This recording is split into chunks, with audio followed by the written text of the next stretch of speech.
Hi ஒருவன் இந்த வீடியோவில் நம்ம என்ன பார்க்க போகிறோம் அப்படின்னா 9th ஸ்டாண்டர்டுக்கான மேக்ஸுக்கான வீடியோ. நாளைக்கு எக்ஸாம் தானே.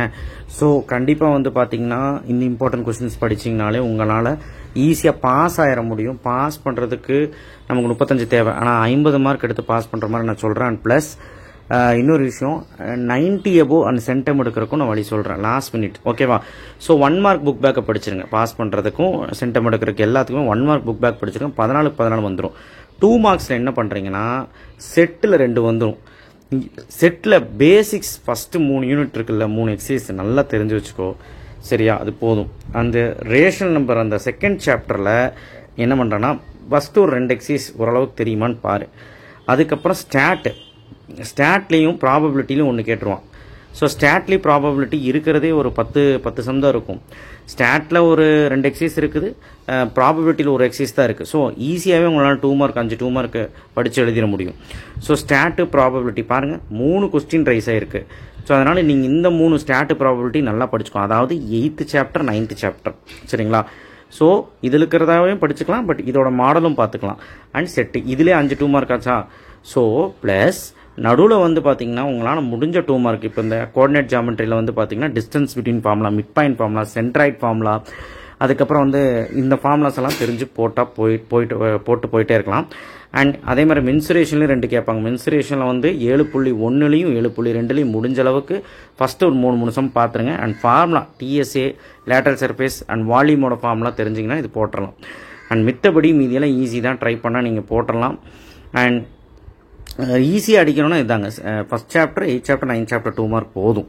நல்லா படிக்கிற பசங்கள்லேருந்து எனி 5 சாப்டர், இது 3 சாப்டர் போக இன்னும் ஒரு 2 சாப்டர் கூடுதலாக பாருங்கள், ஈஸியாக எழுதிடலாம்.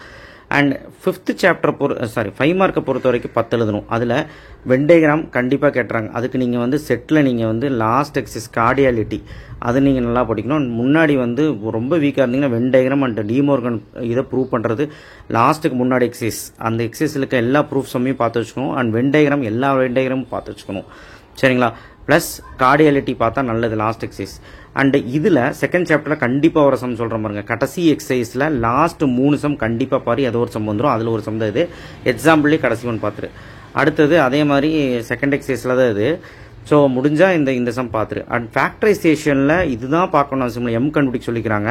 ஸோ இதுவும் போடலாம். அண்ட் ஃபேக்டரைசேஷனில் கண்டிப்பாக இந்த சிந்தடிக் டிவிஷனில் போடுற சாதா குவாட்ரேட்டிக் ஈக்குவேஷன் கேட்டு போட சொல்லுவாங்கல்ல, சாரி கியூபிக் ஈக்குவேஷன் ஒரு குவாட்ரேட்டிக் ஈக்குவேஷன் போட சொல்லுவாங்க. கியூபிக் ஈக்குவேஷன் தான் கேட்பாங்க, போட சொல்லுவாங்க. எம் இல்லாமல் சாதாரணமாக கேட்பாங்க. ஃபேக்டரைசேஷன் கண்டிப்பாக கேட்பாங்க, இது கொடுக்காம கேட்பாங்க. சரிங்களா? ஃபேக்டரைஸ் அப்படின்னு சொல்லி சாதாரணமான ஈக்குவேஷன் வச்சு கேட்பாங்க. சரிங்களா? ஸோ அதை நீங்கள் வந்து அந்த எக்ஸசைஸ் ஃபுல்லாக தரவாக இருக்கணும். அதுலேருந்து ஒரு 5 மார்க் வந்துடும். அதே மாதிரி elimination method and cross multiplication method. சரிங்களா? நீக்கல் முறை அண்ட் கிராஸ் குறுக்கு பெருக்க முறை, இந்த 2 முறையும் நல்லா படிச்சுக்கோ. 2லேருந்து கண்டிப்பாக ஒரு 5 மார்க் வந்துடும். ஸோ எல்ஜிபிளாவில் 2 எழுதிடலாம். ஓகேவா? பாருங்க, இப்போ 4 5 மார்க் ஆச்சு. அடுத்தது coordinate geometry, equilateral triangle, collinear ஒரே தளத்தில் அமையும். அதுக்கப்புறம் சென்ட்ராய்டு வச்சு 3rd வெர்டெக்ஸ் கண்டுபிடிக்கிறது. அதுக்கப்புறம் வந்து பார்த்தீங்கன்னா ஃபர்ஸ்ட் எக்ஸசைஸில் 11வது சம் அடிக்கடி கேட்பாங்க. அந்த எக்ஸாம்பிள்லேயே கடைசி சம் 5.11 நினைக்கிறேன். ஒரு சர்க்கிளோட பாயிண்ட்டை வச்சு அதுக்கப்புறம் கண்டுபிடிக்க ரொம்ப ஈஸி. ஸோ இது எல்லாமே நீங்கள் அந்த எக்ஸசைஸில் அண்ட் பேரலோகிராம் ப்ரூவ் பண்ணுறது. பேரலோகிராம் 4 பாயிண்ட்ஸ் கொடுத்து பேரலோகிராம்னு சொல்லுவாங்க. இதெல்லாம் நீங்கள் பார்த்துக்கணும்.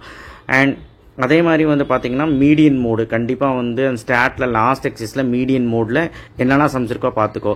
அதே மாதிரி ப்ராபபிலிட்டியில் 2 இந்த சம் ரிப்பீட்டு, இந்த சம்மே கண்டிப்பாக கேட்பாங்க. அண்ட் நல்லா பார்த்துக்கோ. அண்ட் ப்ராபபிலிட்டியில் நீ லாஸ்ட் ஒரே ஒரு எக்ஸசைஸ் தான் இருக்கிறதே ஒரு 6 சம் தான். எல்லாத்தையும் போட்டு 2 ப்ராபபிலிட்டி கேட்டிருக்காங்க. பட் இப்படி கேட்க மாட்டாங்க. கேட்டால் பிரச்சனை இல்லை, ஒரு ப்ராபபிலிட்டி கண்டிப்பாக கேட்பாங்க. வென்டேகிராம் கேட்டிருக்காங்க பார்த்தீங்களா? வென்டேகிராம் வராமல் கொஸ்டின் பேப்பரே வராது. அண்ட் மீடியன் மோடு கண்டிப்பாக மீடியன் அல்லது மோடு கேட்பாங்க, ஏதோ ஒன்று. சரிங்களா? ஸ்டாட்டில். ஸோ இதிலே உங்களுக்கு எவ்வளோ ஆச்சு? 1 ப்ராபபிலிட்டி 2, வென்டேகிராம் 3, ஃபர்ஸ்ட் ஒன்று 4, இது ஒன்று 5, ஃபேக்டரைஸ் ஒன்று 6, கிராஸ் மல்டிப்ளிகேஷன் எலிமினேஷன் 7. ஸோ நான் சொல்கிறது தான் கண்டிப்பாக ஒரு நோட் பண்ணி வச்சுக்கோங்க. சரியா? ஸோ இப்போ நான் சொன்ன மாதிரியே நீங்கள் பார்த்துக்கிட்டிங்கன்னா சும்மா 8 5 மார்க் எழுதலாம். ஆனால் நல்லா படிக்கிற குழந்தைங்க ட்ரிக்னாமெட்ரியும் சேர்த்து பார்த்துக்கிட்டு அதுக்கப்புறம் கோஆர்டினேட் ஜாமெட்ரி நல்லா பார்த்துக்கிட்டிங்கன்னா 10 எழுதிடலாம்.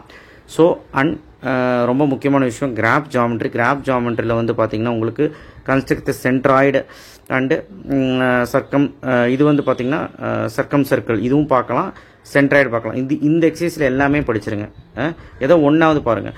அடுத்த கிராஃபில் நீ வந்து சால்வ் பண்ணியும் போடணும், இதுலையும் போடுற மாதிரி கற்றுக்கோ. உனக்கு எது ஈஸியோ அதோ சிங்கிளாக ட்ரா தி கிராஃப் அந்த மாதிரி ஈக்குவேஷன் கொடுத்து போட முடிஞ்சால் போடு, இல்லை சால்வ் பண்ணி போட முடிஞ்சு ரெண்டுமே ஆப்ஷன் வரும். சால்வ் பண்ண தெரியலனா அட்லீஸ்ட் இது இந்த மாதிரி எக்ஸாம்பிள்ஸாவது பாரு போதும். கிராஃப் ஜாமெட்ரியில் 8 மார்க் 14 மார்க் எடுத்து ரஃப் டயக்ராம் கண்டிப்பாக வந்துரு. அண்ட் கிராஃப் ஷீட்டில் கிராஃபில் வந்து ஸ்கேல் எழுத மறந்துடாத, கண்டிப்பாக எக்ஸாக்ஸ் ஒய்ஆக்ஸ் எழுது. ஸோ அதே மாதிரி ஜாமெட்ரி போடும்போது ரஃப் டயக்ராம் மறந்துடாத. கண்டிப்பாக கன்ஸ்ட்ரக்ஷன் தேவை கிடையாது, கன்ஸ்ட்ரக்ஷன் வந்து சும்மா வேணால் ஒப்புக்கு எழுதிக்கோ, மித்தபடி ஈஸி. இப்பவும் சொல்கிறேன், ஃபெயில் ஆகிற மாதிரி ஐடியா இருந்ததுன்னா பயப்படாத. 1 mark graph geometry Venn diagram first எக்ஸசைஸில் லாஸ்ட்டுக்கு முன்னாடி exercise De Morgan sums, proof sums, இந்த மாதிரி ப்ரூஃப் சம்ஸ் பார்த்தா போதும். And plus elimination method factorisation பார்த்துரு. இந்த ஃபேக்டரைசேஷன் வரும்னு சொல்லலை, சாதா ஃபேக்டரைசேஷன் எம்எல்லாம் கண்டுபிடிக்கிறது கிடையாது, சாதா ஃபேக்டரைசேஷன் 2.7 நினைக்கிறேன் தெரியல.